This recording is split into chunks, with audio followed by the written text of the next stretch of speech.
తిరుమల అంటే మనకు గుర్తొచ్చేది వెంకటేశ్వర స్వామి. వెంకటేశ్వర స్వామితో పాటు ఆ మొత్తం శేషాచల కొండలు కూడా ఎంతో పవిత్రమైనవి. అందులో ఎన్నో తీర్థాలు ఉన్నాయి. ఎటు వెళ్ళినా కూడా జలపాతాలు, ఎటు చూసినా కూడా పచ్చని చెట్లే కనబడతాయి. అందుకే ఎవరికైనా కానీ కొండకి వెళ్తే తిరిగి రావడానికి అసలు బుద్ధయ్యదు. ఆ విధంగా ఉంటుంది అక్కడ ప్రకృతి రమణీయత. చూసిన ప్రతి రాయిలోనూ చెట్టులోనూ ఆ శ్రీనివాసుడే కనబడతాడు. తిరుమల క్షేత్రంలో ఎన్నో తీర్థాలు ఉన్నా కొన్ని మాత్రం ఎంతో పవిత్రంగా భావించబడతాయి. అందులో ఒకటి పాప వినాశనం. దీనినే పాపనాశనం అని కూడా అంటారు. ఈ తీర్థం ఎంత పవిత్రమైనదంటే పూర్వం ఈ నీటిని వెంకటేశ్వర స్వామి అభిషేకానికి వాడేవారు. అక్కడ ఆలయంలోని అన్ని సేవలకు, తర్వాత అక్కడ ఆలయ శుద్ధికి కూడా ఈ నీటినే వాడేవారు. ఎందుకంటే వెంకటేశ్వరుడు ఆవిర్భించినప్పుడు ఈ తీర్థంలోనే స్నానమాచరించాడంట. ఆ విధంగా అని స్కంద పురాణంలో చెప్పబడింది. అందువల్లే ఈ నీటిని స్వామివారి అభిషేకానికి వాడతారు.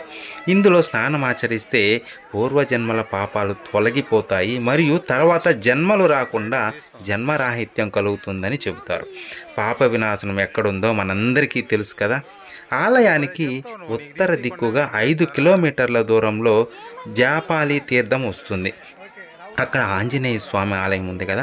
దాని తరువాత ఆకాశగంగా, వేణుగోపాల స్వామి ఆలయం, తర్వాత హతీరాం బావాజీ సమాధి, ఇవన్నీ వస్తాయి. వీటన్నిటిని దాటిన తరువాత వస్తుంది ఈ పాప వినాశనం. పాప వినాశనంలో మనకి గంగమ్మ తల్లి ఆలయం కూడా ఉంది. ఇది కూడా శ్రీనివాసుడు ఈ తీర్థానికి వస్తాడని తెలిసి ఆ తల్లి ఇక్కడ వెలసిందంట. చాలామంది భక్తులు తిరుమలకు వచ్చినప్పుడు ఈ తీర్థాలన్నిటినీ దర్శించుకొని వెళ్తూ ఉంటారు.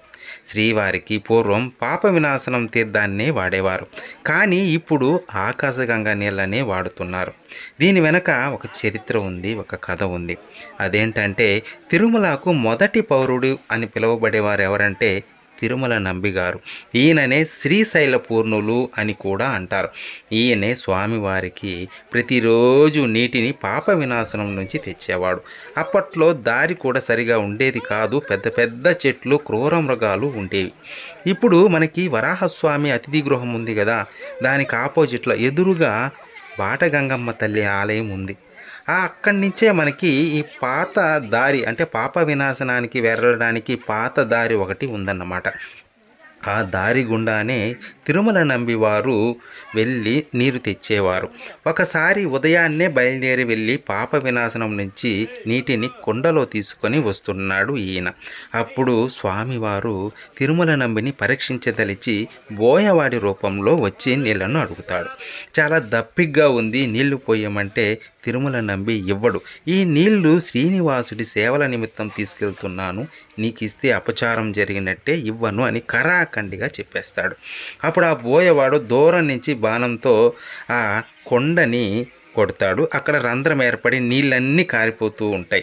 వాటిని దోసిట్లో పట్టుకొని తాగేస్తాడు ఆ బోయవాణి రూపంలో ఉన్న శ్రీనివాసుడు.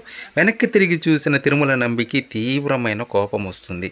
ఒరే పాపాత్ముడా, ఎంత పని చేశావు, ఇప్పుడు నీళ్ళు లేకపోతే ఎలా వెళ్ళేది? పాప వినాశన తీర్థం చాలా దూరంగా ఉంది కదా, కడవ కూడా పగిలిపోయింది అని అరుస్తాడు. అప్పుడు ఆ బోయవాడు, కోపడకండి స్వామి, నాతో రండి అని చెప్పి ఒక లోయలోకి తీసుకెళ్ళి తన బాణంతో ఒక కొండ చర్యను కొడతాడు. విచిత్రంగా అందులోంచి గంగ దూకుతుంది. దానినే ఆకాశగంగ అంటారు. ఇక మీదట అంత దూరం వెళ్ళి నీటిని తేవడానికి బదులు ఈ ఆకాశగంగా నీటినే మీ స్వామికి అవసరాలకు వాడుకోవచ్చు అని చెప్పి అంతర్ధానమైపోతాడు. అప్పుడు అర్థమవుతుంది తిరుమల నంబికి వచ్చింది సాక్షాత్తు శ్రీనివాసుడే అని. అప్పటి నుండి ఈ ఆకాశగంగ తీర్థాన్నే స్వామివారి నిత్య అభిషేకానికి, తర్వాత ఆలయ శుద్ధికి అవసరాలకు వాడుతూ ఉన్నారు. ఆకాశగంగా నుంచి పైపు లైన్ ద్వారా నీటిని శ్రీవారి గర్భగుడి వరకు తీసుకొచ్చి ప్రస్తుతం వాడుతూ ఉన్నారు.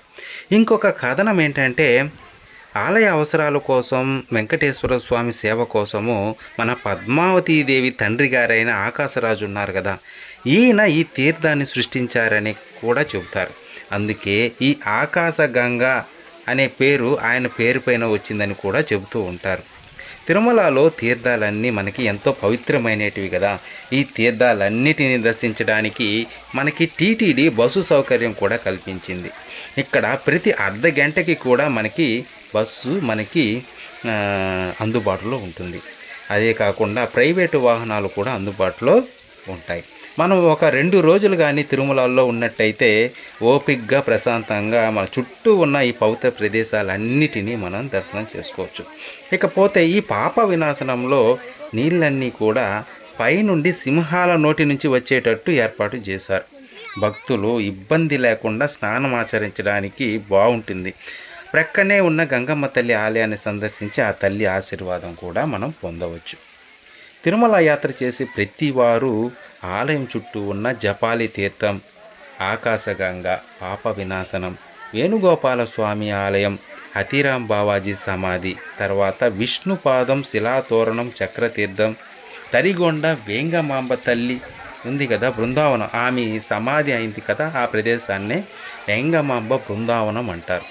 ఇది కూడా చాలా పవిత్రమైన ప్రదేశం. ఈసారి మీరు వెళ్ళినప్పుడు ఖచ్చితంగా ఈ సమాధిని కూడా దర్శించండి. ఎందుకంటే వేంగమాంబ తల్లి మాయా రూపంలో వెళ్ళి తల్లి స్వామివారికి ఆఖరి సేవ ఉంది కదా, అదే ముత్యాల హారతి అంటారు. ఆ ముత్యాల హారతి అనేది మన తరిగొండ వేంగమాంబ తల్లి పేరు మీదే జరుగుతుందన్నమాట.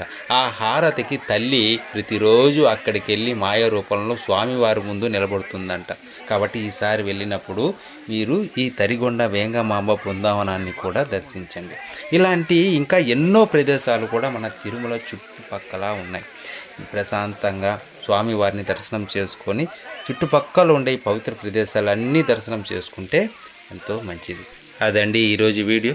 మనం వెంకటేశ్వర స్వామికి సంబంధించి ఎన్నో లీలలు, ఆయన మహత్యాలు, తర్వాత ఆలయానికి సంబంధించిన ఎన్నో రహస్యాలు, ఆలయం చుట్టూ ఉన్న ఎన్నో గుడుల గురించి మనం వీడియోలు చేసుకున్నాం.